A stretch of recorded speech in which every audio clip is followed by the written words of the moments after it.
រិចរីច្រាំងថ្លាបនចូលប្រាំងវសា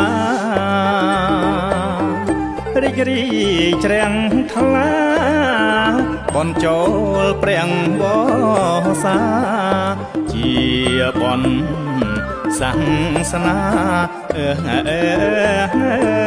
តថាគតកំណត់រដូវភ្លៀងមកដល់បីខែកំណត់រដូវភ្លៀងមកដល់បីខែកំណត់ត្រូវបានហាមឃាត់តាមពុទ្ធវិន័យកាំងរៀនសូត្រសិក្សាពីធម៌វិន័យកាំងរៀនសូត្រសិក្សាពីធម៌វិន័យទាំងគុណពីត្រៃផ្លូវលោកផ្លូវធម៌ពុទ្ធប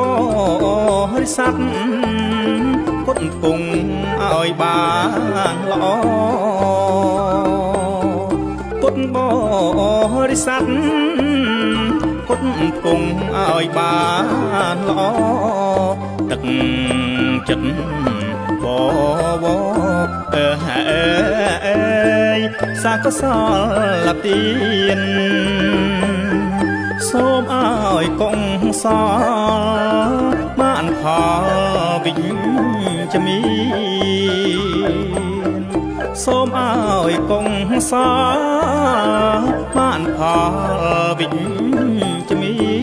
នតាមរយៈទានក្នុងពុទ្ធសាសនា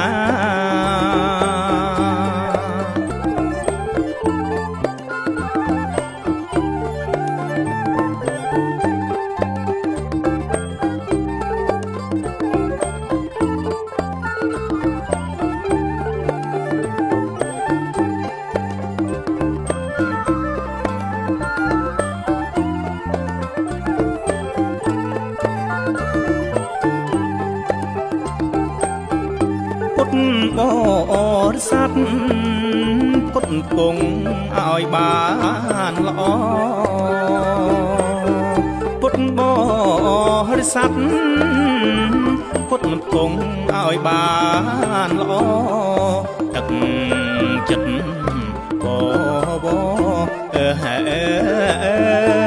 សាងកសលទានអូមឲ្យកុសលបានផលវិជ្ជមា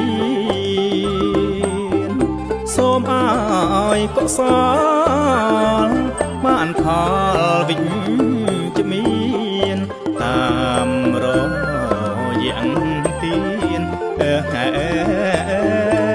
ក្នុងពុទ្ធសាសនា